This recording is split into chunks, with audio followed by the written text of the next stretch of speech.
Landslone show, and I am very excited today to welcome back Dave DeCamp. He's the news editor at antiwar.com and really one of the most important journalists that we have today.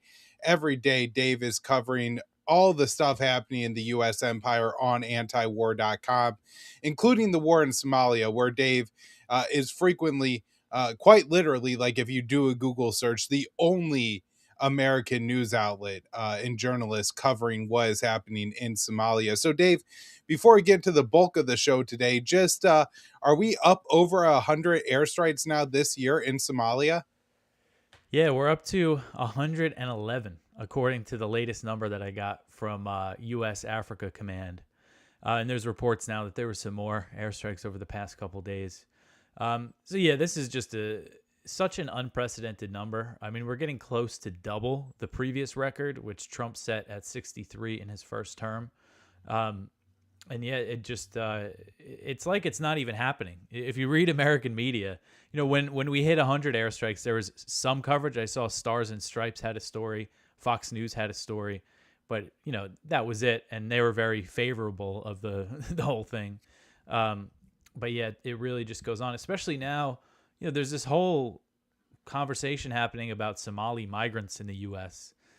I Yep. mean, everywhere I look, it seems like that's what people are talking about.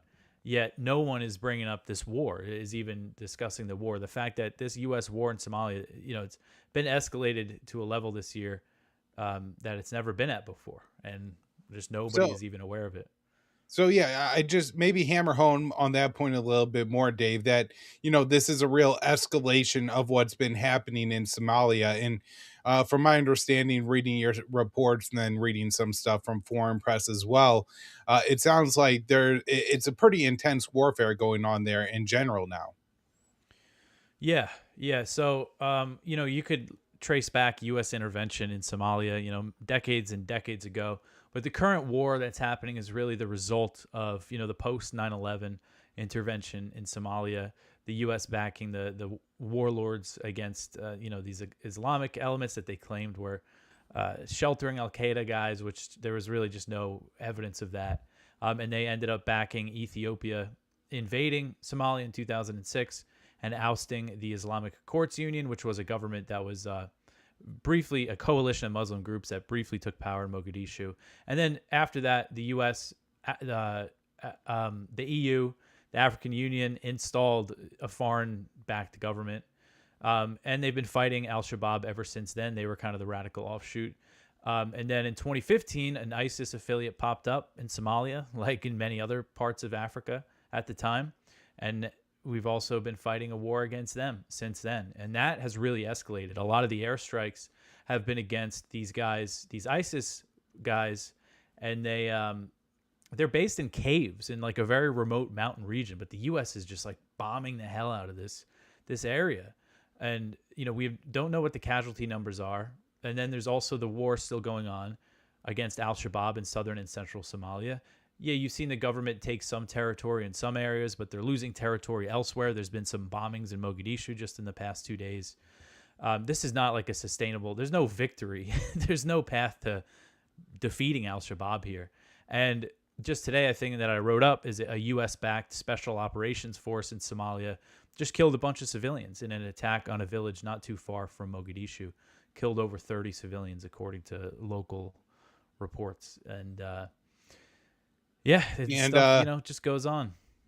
Yeah, I read that today, Dave, and I wanted to actually say this on the show because this happened back in, I believe, 2016, the summer of 2016, where U.S. Bad Somali force went to a village and slaughtered a couple dozen people.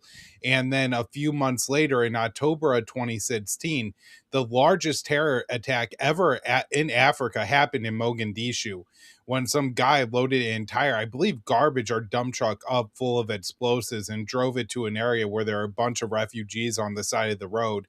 I think he was trying to get into the green zone, but when he was stopped, he just detonated. And wiped 500 people off the face of the earth with that one attack. So, this could have some major repercussions.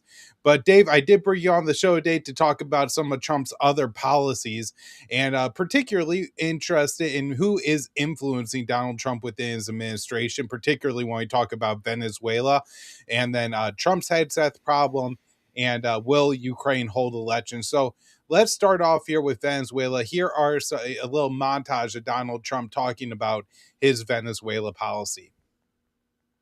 So now they're coming in by land, and even the land is concerned because I told them that's going to be next. The land is going to be next, and we may go to the Senate, we may go to the Congress and tell them about it. The sea drugs are almost dead, and they can't come in that fast from the land. And the land drugs are much more dangerous for them. It's going to be much more dangerous. You'll be seeing that soon. And in recent weeks, you've been working to deter Venezuelan drug traffickers, of which there are many. Of course, there aren't too many coming in by sea anymore, if you probably noticed that. We'll be starting to stop them by land also. The land is easier, but that's going to start very soon. We warn them, stop sending poison to our country. So, Dave, I guess the big question is, do you take Donald Trump seriously here? Do you think that he's really going to, I guess, I'll limit my question to not maybe go and start bombing Maduro's palace or the Venezuelan military, but at least suspected drug targets in Venezuela anytime soon? Yeah, I mean, I think it's possible, but the problem that they'll have is that drugs don't go like from Venezuela to the US by land. It's just not like a real thing. The main drug transit through Venezuela is cocaine that's produced in Colombia. Some of it, there is some produced, as I understand it, in Venezuela along the border, but a relatively small amount. It's mostly cocaine going through Venezuela and then going out on boats. And out of that And amount, I believe a lot of it is going into Europe, actually, not even to the United States, where cocaine's a lot more expensive. And while people would raise questions about that, remember a lot of the little islands that are in the Caribbean are still like territories of European states from colonialism. And so there's probably an easier route to get them into Europe that way. Yeah, and there was a report in the Washington Post saying that the route that the U.S. was targeting from Venezuela to Trinidad and Tobago is mostly cocaine that goes to Europe or West Africa, or marijuana that is sold in Trinidad. So, this justification saying, "Oh, we're going to hit drug shipments in Venezuela that are coming to the U.S. by land," it doesn't seem like they would really be able to do that. Maybe are they going to bomb some? I mean, what would they actually bomb? So no, I would expect to see, if we do see U.S. strikes in Venezuela, I think it would just go right against the government. And do you think it would be like Trump would try to replicate what he did with Iran, like one major round of strikes using some pretty heavy military equipment, and then try to say, all right, we're all done? Maybe, yeah, he could try to do that. But what would the goal be? If he's trying to oust Maduro and it ends without him being ousted, then what? Then what are you going to do? Yeah. I don't really, it's tough to say what they're really planning to do here. Right. Well, I think, Dave, one of the main things that makes it so tough to speculate on what they're going to do is the policy doesn't seem to make any sense, right? Trump ran on a platform of avoiding regime change wars. Maduro has said, hey, we'll do business with you. They're accepting deportation flights. The whole drug trafficking thing is mostly, almost entirely a myth. The idea that there's drugs coming from Venezuela that are killing Americans is a complete fabrication. And so what is actually driving this policy at this point? I mean, I think the main driver, of course, we have the oil factor. They got a lot of oil. Trump is very keen on that part of it. But the real kind of political force driving this is the faction that Marco Rubio represents.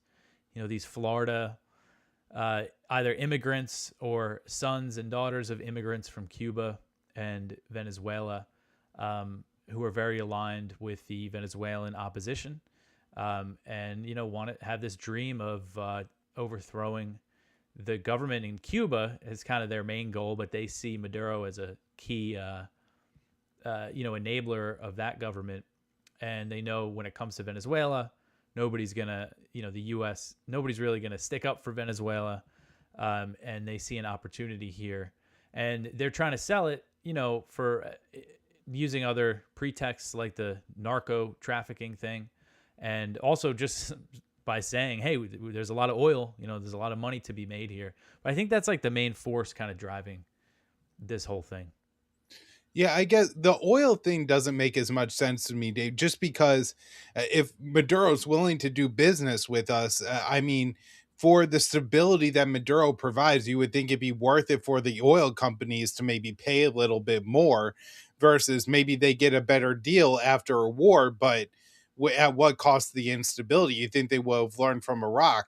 You got a straw man in there who's going to pump the oil. That sounds like a hell of a good deal. And so, Dave, I think it's really important that you kind of hit on there that this is really about Cuba because the whole thing just seems so unbelievable. But when you understand that one of the things in little Marco Rubio's very small brain is that Cuba, the government there is bad and that we have to overthrow the Cuban government. And there's a real belief among at least South Florida Republicans that the only thing that's been keeping the Cuban government propped up since the fall of the Soviet Union is the communist government in Venezuela. And there's probably some truth to that. There's substantive trade between the two countries, but I mean, this is just an insane policy to go and kick over a country like Venezuela because Marco Rubio wants somebody else in charge in Havana. Now, we saw some major escalations in all this over the past 2 days, Dave. We've been playing some B-roll footage of the U.S. boarding, and essentially the new Pirates of the Caribbean is President Donald Trump raiding ships out there. They stole this very large oil tanker. And now I believe they just are planning to announce sanctions on Maduro and sits other oil tankers suggesting that they're planning more of these operations. So, what do you make of all this, Dave? Yeah. This was a big escalation, of course. And, we were talking about Cuba. Apparently, this tanker was on its way to Cuba. So this is, again, part of, trying to cut off that relationship. And, of course, this is about adding the pressure on Maduro and everything. And so now that we've seen this happen, I mean, yeah, I expect that this is going to become, they're really going to kind of enforce a blockade on Venezuela here in like the very, the old school way that you think of a blockade, because the U.S. controls the world financial system. They are able to essentially put countries under economic embargoes just with sanctions. But this will be like, enforcing it with the U.S. Navy, with keeping ships from going in and out. So, this could ramp up the pressure on Venezuela and Cuba in a way, obviously, that's going to hurt civilians more in those countries. But so I could see this kind of being, and you mentioned that it doesn't make much sense, the whole oil angle, because Maduro's willing to work with the U.S. And I really think that it's the opposition in Venezuela, Rubio kind of whispering in Trump's ear, saying, we get in there, we'll get everything. If we take Maduro out, it's going to stabilize, our people are going to get right in power. So I think that's another big thing here. And I think those people are saying, okay, just do this next thing and Maduro's out. He's weak. Okay, let's call him a narco trafficker. Let's start bombing boats. Let's start doing that, and he's going to be out. So this is like the next step in the escalation ladder. So I would kind of expect to see more of this over the next few weeks. And if Maduro's doesn't go anywhere, then we might see then I think the clear next step after doing something like this is, airstrikes or something. Yeah, I'm very, because I've been concerned since they named Marco Rubio the Secretary of State, but now I'm like on red alert that I think we're on the brink of a real escalation here with Venezuela. And I just can't get over, Dave, because I remember a decade ago I was watching that debate when Trump called Marco Rubio Little Marco in a single phrase, tanked his entire presidential campaign, humiliated him and emasculated him in front of the American people. And now Donald Trump is letting a slightly larger Marco Rubio completely destroy his entire presidency. It's truly unbelievable, and just one of the many humiliations I feel today as an American. Yeah, and it also seems like Trump is happily going along with it. I mean, one anecdote that I heard from someone who would know during the first Trump administration, apparently Trump suggested bombing Venezuela, and he was talked out of it. And one of the people who actually talked him out of it was Marco Rubio, according to what I've heard. And then I saw this reported. Where was it? I want to say it was the New York Times, but one of these recent reports about Venezuela said that Rubio said, hang on, it's not really, we don't really have the forces, in position to really do this effectively. And another thing that they wanted to do, that I think Trump wanted to do during the first administration, was seize oil tankers. But it was the same thing. They didn't have the force really in the region. Well, now they have that force. And I think Trump, has shown he's willing to bomb other countries. Doesn't seem to have a problem with it. So, I think this is inevitably where this is heading, is the U.S. bombing Venezuela. If there's maybe one thing, Dave, that could derail it at this point, it seems to be that Pete Hegseth is completely incapable of running the Pentagon, and has gotten this a lot more attention than it really had gotten for several weeks, because he ordered that second strike on the September 2nd strike on the alleged drug boat and killed the 2 survivors. And so I do want your thoughts on this. But first, I have this clip of Trump to play. This is from March of 2016, Trump speaking on illegal orders. So what would you do as commander-in-chief if the U.S. military refused to carry out those orders? They won't refuse. They're not going to refuse me, believe me. But they're illegal. Let me just tell you. They then came to me, what do you think of waterboarding? I said, it's fine. And if we want to go stronger, I'd go stronger too. Because frankly, that's the way I feel. Can you imagine these people, these animals over in the Middle East that chop off heads, sitting around talking and seeing that we're having a hard problem with waterboarding? We should go for waterboarding, and we should go tougher than waterboarding. But targeting terrorist families? And I'm a leader. I've always been a leader. I've never had any problem leading people. If I say do it, they're going to do it. So, I mean, I guess, the concern here, Dave, is just this is the man in charge paired with Pete Hegseth. So what do you think of all this and the kind of the debate surrounding that second strike? Yeah, it's interesting. When this first came out, it was actually first reported by Nick Turse at The Intercept, like a few days after the strike happened, that there was multiple strikes to kill survivors. That didn't really get any attention. It wasn't until the Washington Post had this big report, because they included that Hegseth, that told them basically to kill them all. But this is clearly a barbaric act, and a lot of the conversation is about whether that second strike was a war crime or a crime. But really, I mean, there's no legal basis for the entire bombing campaign. And it's really disappointing to see so many people line up behind it. And I think it's a lot because, they don't really know what's happening here. They think it's fentanyl. They think it's actually going to the U.S., which neither of those things are true. But this whole campaign, it goes to show kind of the lawlessness which Hegseth is willing to operate under, and that Trump is, wants to do here. We saw the same thing in Yemen when they bombed Yemen for about a month and a half. Just absolutely barbaric, mass civilian casualties. And obviously we're seeing the heavy airstrikes in Somalia. I think they're really trying to set a precedent here with bombing these boats so they could take other military action in other parts of the region. And the whole controversy over it, I was hoping would slow them down, like when it comes to war with Venezuela. But then we see this oil tanker being seized here.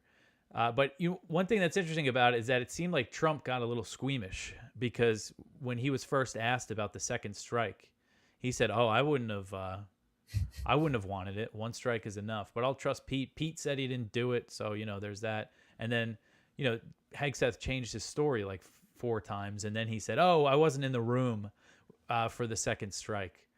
I think that Hegseth and the people that he's put in this position of implicating them in potential war crimes here, are probably now banking on a pardon from Trump if this does turn into anything.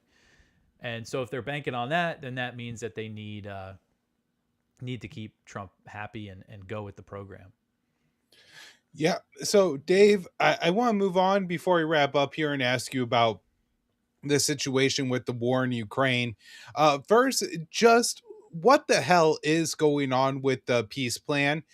In November, I think it was leaked. It wasn't even like published by the administration, this initial 28-point peace plan, which did seem, and the Russians said this as well, to resemble the framework developed by Trump and Putin when they met in Alaska.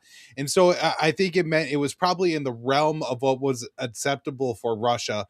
But the Europeans and the Ukrainians absolutely lost their minds. Little Marco Rubio ran off to Europe and made a deal with the Ukrainians, and they turned it into a 19-point plan. And now Zelensky is saying that there's a 20-point plan. So do you have any idea what's in the new 20-point plan proposal and if it's remotely acceptable to the Russians? I think we don't know for sure. I know that there's a new report out about it that I've been meaning to read, but we don't know for sure what is in the 20-point plan. So, but my guess is that it's similar to what the Europeans put out. That was leaked to the media. It was basically the U.S. plan. They shaved off a few points and said, Ukraine's not giving up territory. There's going to be no guarantee about the NATO, Ukraine not joining NATO, and very strong security guarantees. So I'm guessing Ukraine's proposal is basically just that. And no, that would never be, it's not going to be acceptable to Russia. They're just going to continue the war. So Trump in the past couple days has seemed a little bit frustrated with Zelensky. He said like Ukraine was sliding away from democracy. He said that Zelensky didn't even bother to read his um, didn't bother to read the peace plan, and that he was hoping that he would still do it, and that Putin had agreed and they were just waiting for the Ukrainians. So where do you think Trump is getting serious about putting some pressure on Zelensky to end this thing?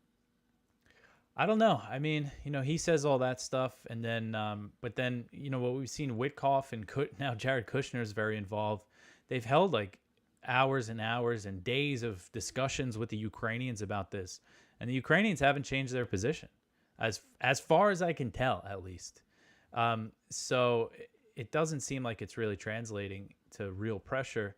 At the same time, Zelensky is, could be just kind of being bolstered by the Europe, Macron and Starmer and the European leaders who don't want this war to come to an end. So, I mean, to me, it just doesn't seem like there's real pressure being applied here. What do you think's going on kind of with Trump's Ukraine policy? Because Donald Trump said he was going to end the war in a day. Okay, that's just rhetoric, but I think people interpreted that as he was going to put enough pressure on the Ukrainians to work out a peace deal. And obviously we haven't seen that. At times it has seemed like Marco Rubio is at least undermining him on this. He met with Ukraine's Zelensky's former chief of staff, who like 2 days later resigned over a corruption scandal. The police raided his house. So why hasn't Trump used the leverage that he has on Ukraine to force an end to this thing? I mean, the man wants a Nobel Peace Prize, and this will certainly give a big boost to his chances if he were to do that. I don't know. I mean, I don't know what the answer is to that. He's probably been convinced. It seemed like for a little while Keith Kellogg was influencing him a bit. But I think he just doesn't want to look like, I don't know, he wants to come out with a deal that makes him, look tough and strong, and maybe doesn't want to concede too much. Because even, that deal that the U.S. drafted that was leaked, it included some things that Russia's just not going to go for, like using frozen Russian funds to invest in Ukraine, and then the U.S. like getting the money that's made on that. So, that could be one reason. I really, it's tough to say. I mean, he put Marco Rubio in charge. That could have something to do with it. That probably has a lot to do with it. But yeah, it does seem like he wants to end the war, but it doesn't seem like he's really willing to do what's necessary here. Yeah, I mean, this is one of the problems we saw with the first Trump administration, right? Where he had some good foreign policy tendencies. He, made meaningful progress in negotiations with the North Koreans, but he doesn't have either the knowledge of government or just the drive to get any of these deals done and to do what needs to be done. He also has this instinct to, play the art of the deal, where once the deal's on the table, you got to go for something a little bit more to squeeze that last extra bit of everything. And while that may work in New York City real estate, where he has a lot of power and sway and even how the law works and his lawyers, on the international stage, sometimes other countries get to say no. Now, Dave, interesting, over the past couple of days, Zelensky, comedian turned dictator, says he's finally ready to hold elections. So I want to play this clip. Look, I'm ready for the elections.